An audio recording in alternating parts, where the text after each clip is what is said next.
Hi, and welcome to AnimalZone. I'm Arthur von Wiesenberger, and this handsome fellow is Mikey, my adopted pit bull. AnimalZone is the A to Z on everything about adoptable pets. Whether you're looking for a bird, a cat, a dog, or even a tortoise, we've got experts who can share their knowledge and insights. So cuddle up with your favorite critter and join us as we explore the Animal Zone.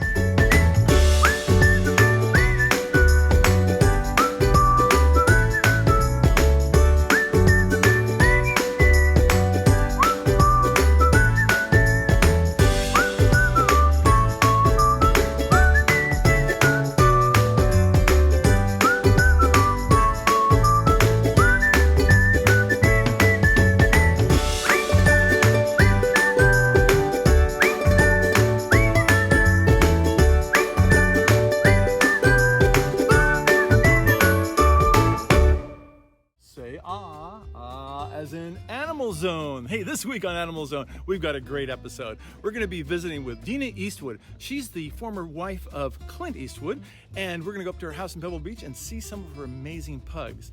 Later on, we're going to be going to the Woods Humane Society in San Luis Obispo. It's a state-of-the-art animal shelter. You won't believe how great it is for the kitties. And then finally, Laura Stinchfield, our pet psychic, has got some great things lined up, including talking to a horse that bucked her rider. Can you imagine that, Watson? I can't. And then finally, a beautiful blue ribbon winning horse at the Gabler family farm. We've got that and much, much more on this edition of Animal Zone. Bonjour Alex. Bonjour Renaud. Happiness? It's great food prepared the French way. Chocolate eclair. What makes you happy? A touch of Paris. Without the trip to France. Handcrafted daily in our bakeries, especially for you. Indulge yourself. Bon appétit. Please visit Renaud's in Gelston, Santa Barbara, Long Beach, and La Cañada, Flint Ridge.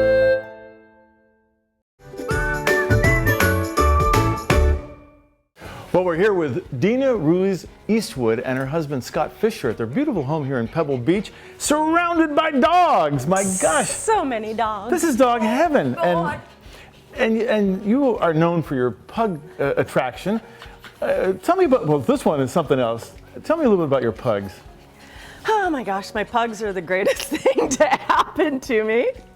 I promise you that. You know, it all started with our daughter. Greatest. Yeah, second greatest behind you. Yes, that's right, darling. Our daughter, at age 3 or 4, started begging for a pug. And she would write letters about it and never stop talking about it. And I hate to reference this as the point, but when her father and I split up, the first thing she said to me was, "Now can we get a pug?" I said, "Yeah, heck yeah, I'm being all rebellious, you bet." We get this pug. Next thing I know, we adopted another one, a 12-year-old, to play with her. I didn't know it wouldn't be playing with her. And then this little fascination with puggies started. We've had every gnarly, goofed up pug you can imagine come and go. You were telling me that Pugsley came from pugs, the name Pugsley. That's what I understand. And that was from the Addams family? Isn't that really cool? Our vet, who we love so much, Dr. Sharp, her father was one of the original writers on the Addams family and allegedly created the character Pugsley after the pugs that they owned. What's your hope in the future in the world of animals for you? Very interesting that you ask that, because sometimes when I look at what would I like to do with my life once I get out of school, I'm almost out of school. I always thought, you know, you have all these grand ideas, but you really can't make them happen. You know, you can just save little things along the way. So I love what we're doing here. I bet we will always take in fosters. But I've had this thought about legislation once in a while about more strict charges, easier to get a misdemeanor. For me, I'd say a felony, but let's just start small, for more extreme behavior toward dogs being left out in inclement weather. We are already at the forefront in California for, you know, taking care of dogs that are left out in heat and cold. But I follow almost exclusively dog accounts, pug accounts on Instagram, and the Pug Queen rescues dogs every week from California who are emaciated, covered in sores, chained outside every week. And it's almost always breeders. And I just think that my life's goal would be to get something on the books to make it a felony so that slowly but surely that kind of behavior can go away. If people know that they can end up in the slammer for mistreating their dog, I would love that. And again, we are very ahead of the curve in this state, but we can do more. Wow, I think that's a great idea. Well, you guys are amazing, and I love the fact you have all these wonderful dogs here, and what you're doing for the animal adoption world, and this part of the world is just magic. I think there's a certain energy here that, gosh, if I was a dog, I'd move to Monterey. So would we. Yeah, they got it pretty good. It's different here. It's so great. Yes. Well, thank you for joining us both you. on AnimalZone, and we're going to take a quick break, and when we come back, we've got more AnimalZone coming up. Hey, take a look at these loving animals that you can adopt today. And don't worry, if someone beats you to the shelter, there are plenty more wonderful animals ready to find you and their forever home. The Santa Barbara Humane Society is an independent, local, community-based nonprofit with adoptable dogs and cats ready to find a forever home today. The Santa Barbara Humane Society exceeded all of our goals for adoption last year and in our clinic, and we are so excited about that, and we hope to continue that in the future. And to all of our adopters and all of our donors, we say, thank you! Visit sbhumanesociety.org and remember, adopt, don't shop.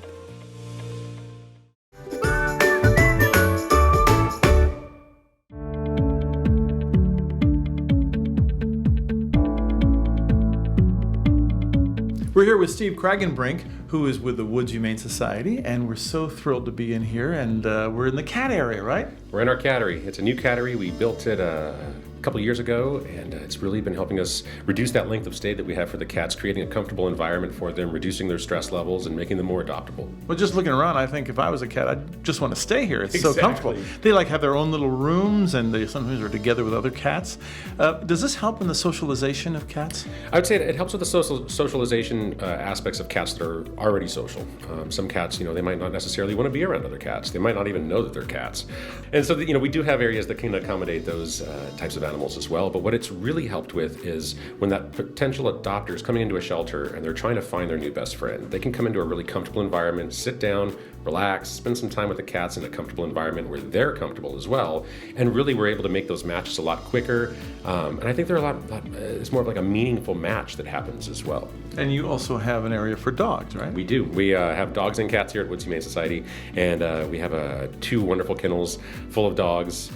Our adoption rate here in San Luis Obispo County is so great, and it is a high adoption rate, that we're able to go out and we're able to assist other shelters and sister shelters and reach out into other communities. So we go down to Santa Barbara, down to Ventura, we go out to Bakersfield, to Kern County, we're going up to Monterey, and we're really trying to alleviate shelters that are highly overpopulated. There's an impact there happening where you have 4 or 5 dogs per kennel. We're able to go out, we're able to transfer in 30, 40 animals in one time, bring them in, get them spayed or neutered, get them prepped, get them ready for that adoption, and get them out really quickly.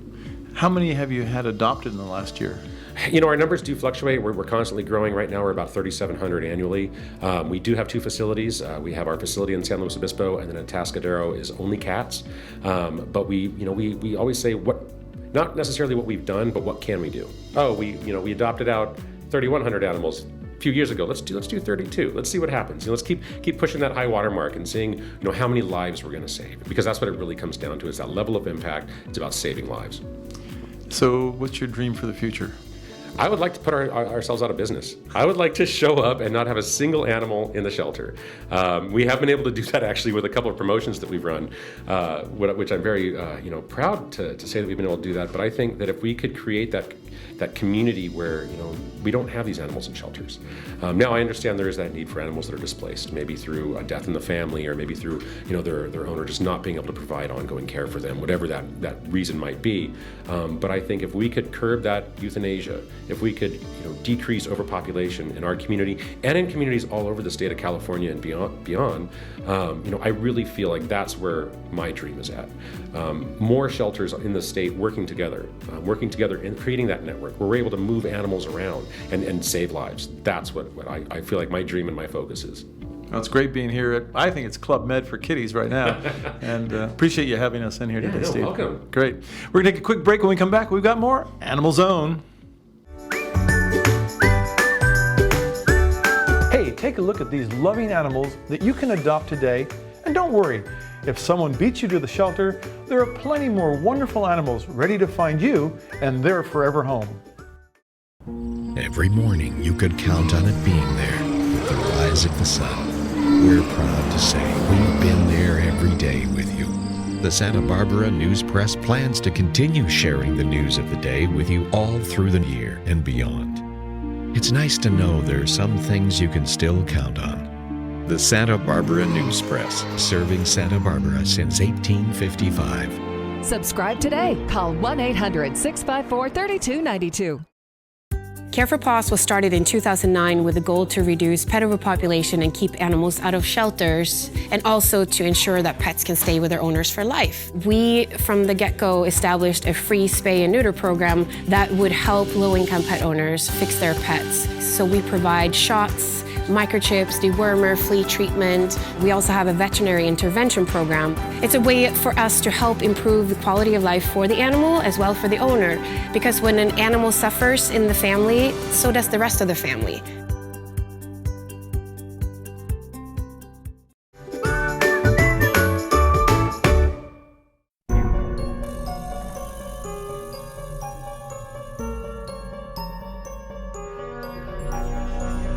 Imagine, if you will, a zone where animals can talk to humans. Submitted for your amazement, the pet psychic, as we enter the Animal Zone.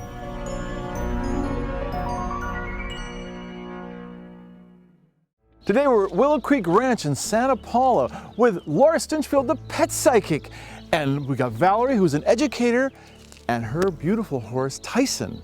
Valerie, Tyson is absolutely stunning. It's like he's ready for being in the movies. Well, he used to work at our famous theme park down in Anaheim, and he was pretty handy there. He pulled carriages, he pulled the trolley car down Main Street, he pulled Cinderella's carriage, and he liked to ham for the camera. He did.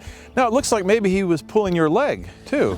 Well, yeah, we had an accident 2 weeks ago. We were grazing at the top of the hill. Yeah. And something scared him. He's only been here for 2 weeks. Right. Something spooked him, and he kind of reared and spun toward me, and I jumped back out of the way. And when I hit the ground down the little hill, my leg snapped, and I've never heard of anyone breaking their legs standing up. So I broke my leg standing up. So you didn't fall? I didn't fall until afterward.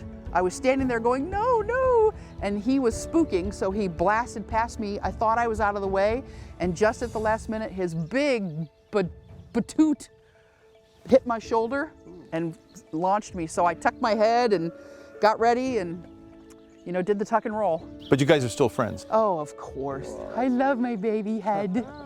Well, maybe Laura can tap into what spooked him. I would love to know. Yeah. I don't know. What do you think? So, Tyson, what do you think about what happened with you and your mom the other week? What spooked you? Oh, he said he got scared of something that was rustling in the trees, and he thought it was a big bird or a mountain lion. I smell mountain lions here. He says that this place makes him more nervous than his old place. He wants to know if he should feel bad. Do you feel bad? He says he felt bad at first, but now he just feels indifferent. Well, I don't want him to feel bad. Yeah, and maybe because horses live in the present moment, right? So to you, the incident has already occurred. Well, and it's my fault. I shouldn't have been standing that close to him. Sometimes he wonders if he's ever gonna go back to his old home. Well, we're gonna stay here for the summertime, and because we might go back in the wintertime. It depends on how the rain is. But we're gonna go back and ride there with Miss Tina. Oh, did you hear that? So you might go back in the wintertime, but then you're gonna go back to ride. But I should say that this is like pretty normal when you move a horse. Like he's been at his home for his other home for like what, 12 years or something? Or 10, going on 10 years, yeah. 10 years, and then he's only been here how long? 2 weeks. 2 weeks, Yeah. So, you know, he's homesick, so it has nothing to do with this beautiful ranch. It's just he's homesick.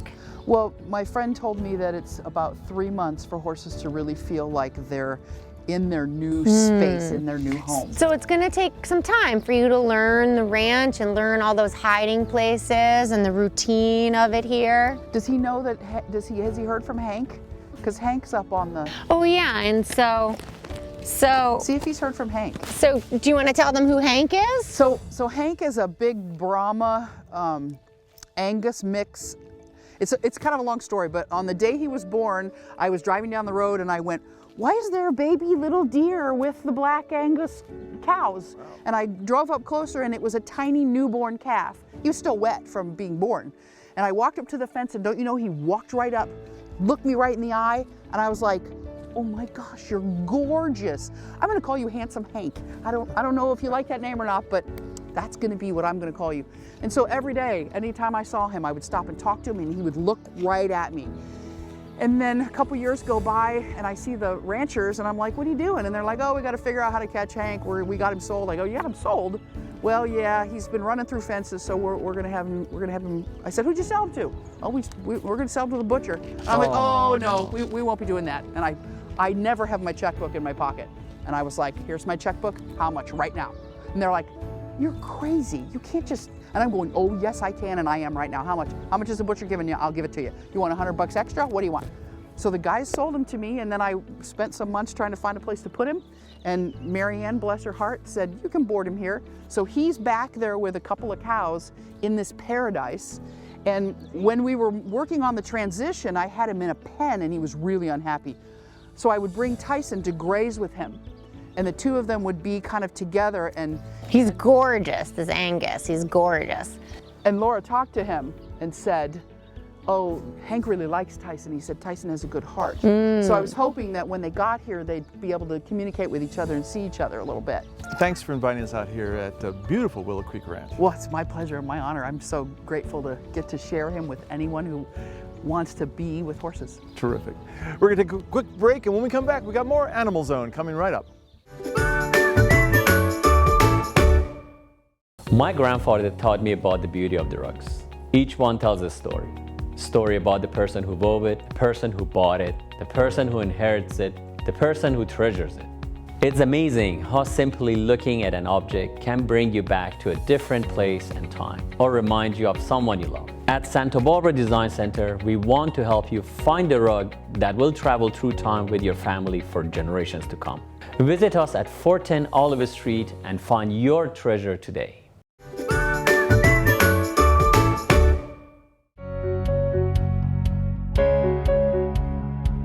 And we're back here on Animal Zone at Meadow Farm with Erin, with Blue, with Alexandra, and Laura Stinchfield, the pet psychic. Now tell me a little bit about Blue. So this is Blue. His show name is Memphis, and he is a veteran of the horse show world. He did all of the adult hunters with his owner Beth, and then he did all the children's hunters with her daughter Annie, and he loved it. He won everything. He was such a champion. He is 22 and now retired. I ride him about 2 to 3 times a week just to get him out and in shape and stuff. And yeah, he is a really good boy and he loves apples. Loves them. Loves them.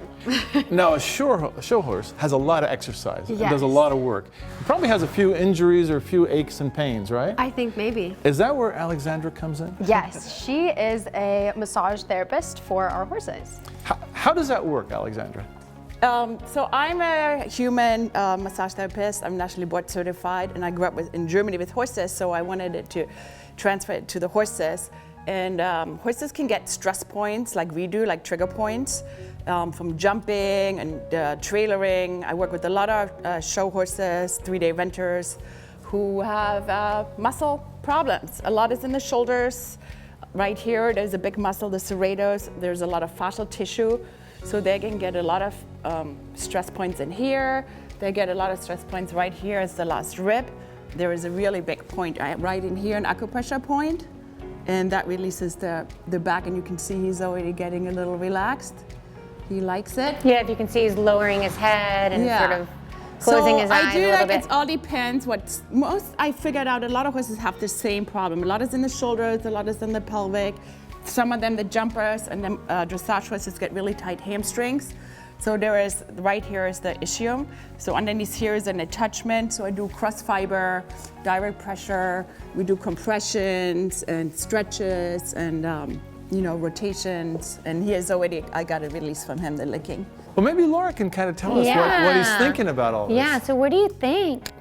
Oh, he said that when she was touching down by his hind end, that he not only felt a surge of love, but an energy popping and release. Oh, he said he wanted you to know that all the horses know when you're coming. Oh, that's so sweet. We get excited for it. He said one of the things that people don't understand about show horses is that they're athletes and they don't have boyfriends to rub them down. Oh. That's why they need you. Oh my God, that's hilarious. That's so funny. Oh. Oh, he says that that the one thing about show horses is that they work really hard for their people. And when their people do things like get them body work, the animals, the horses feel like they're appreciated and that their people are grateful for what they do for them. Oh, good. That's really beautiful. Does he like getting these awards and Yeah, what did you think? photographs? Did you like winning? Because you won a lot and you trucked around children, which is so cool. That you were safe with kids. Did you enjoy your job in your life? Oh, he says that he's been very fortunate that he's had Beth, his owner and his person, because she has a lot of heart. And when you have an owner that has a lot of heart, it's easier for the horses to have a lot of heart and to do their best and want to do their best. But he says he has a lot of friends that were in the show world, horses, that people didn't have a lot of heart for their horses and just used them to win. And he said those horses really sort of struggled. They were in pain a lot, he said. He said their body and their heart was in pain. And so we know. Oh, makes me want to cry. I'm so sad. Sorry. When I go to cry, it's the animal's emotions going through me. He says that when he goes to a show, or when he would go to a show, all the horses that have really kind, loving owners would know each other and they could feel like the vibration of their hearts. They would all be connected. But then they could also see all the horses that were being abused and that didn't have people like that. And just how they felt, one, guilty for those horses because they felt like they had better lives than them. But they also felt this like amazing connection with all the horses that were loved. And that is just so sad. For me, it's so sad to hear those things because the horses have such a rough life. They're not necessarily like dogs and cats where we get them and then we keep them for life. You know, a lot of people in the horse world, especially the show world, get them and they use them for what they need to and then they pass them around. And Beth's horses here are so fortunate because she keeps them for life, and it makes a big difference in their life when they know that, because then they know they're safe and they know their future is safe. But those other horses, they don't know like what's gonna happen a lot of the times. But it's sad to me when I think that they are connecting in with that when they go to a show and they see the ones that are fortunate and the ones that aren't. And then you know what you can do, which is really, really powerful, because this is what I tell all the animals that are like that, is that you can tell those horses, right, that they can create their future and they think about what they want in a person and what they want in a forever person. And if they keep thinking about that, eventually they might have one, right? Because the power of the mind. So that's the really cool thing, is you can create your future. So if you know about any of those horses, you talk to them in your head and you tell them to create in their mind what they want in a life, and they'll get it. Wow.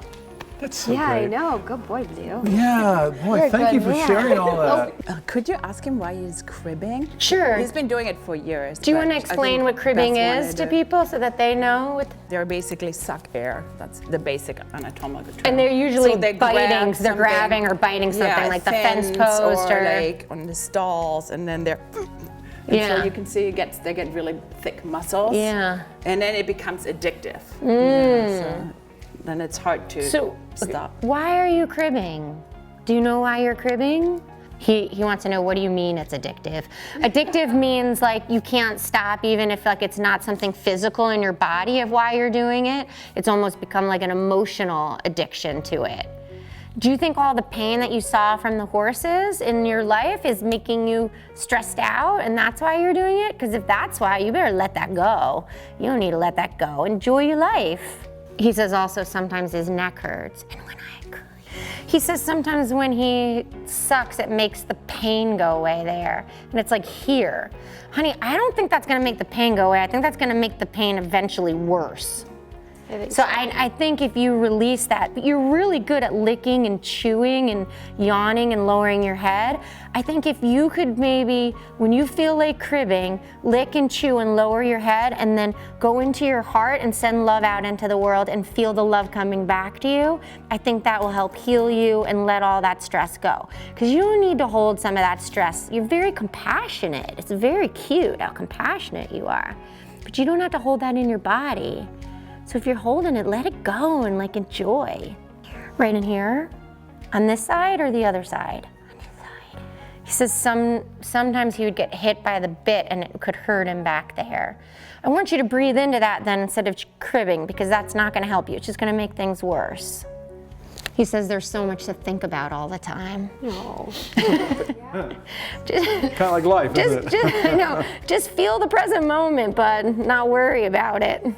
I think you'll be fine. Well, Alexandra and Laura, and of course Erin, thank you so much for coming on Animal Zone. And Blue, you've been a beautiful animal. Thank you for being here. Yes, we enjoyed you. We're going to take a quick break. We'll be right back with more Animal Zone. Stay tuned. We'll be right back.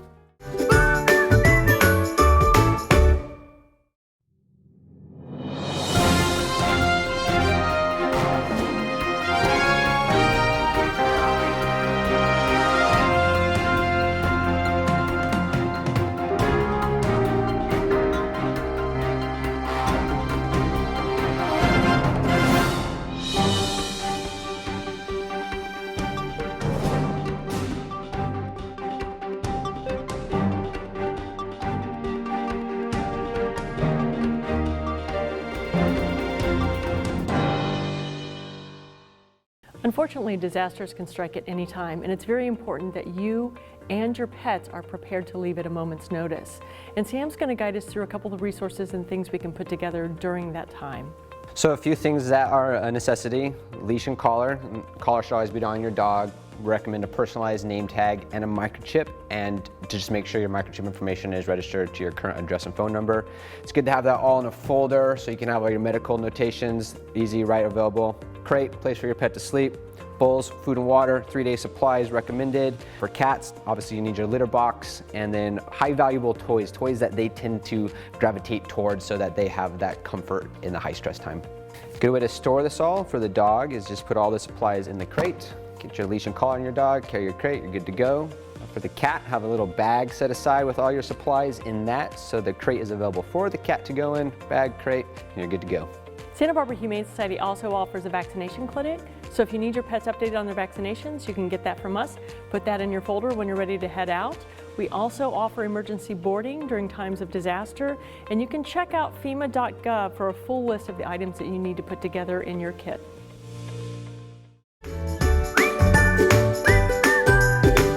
Weren't there some amazing animals and guests? You know, you who adopt animals from shelters, you are the true heroes. If you want to see more about AnimalZone and other things, check out our website, AnimalZone.org, and we look forward to seeing you next time. Never was a friend so true, never was a friend like you. Canine, you're my best friend.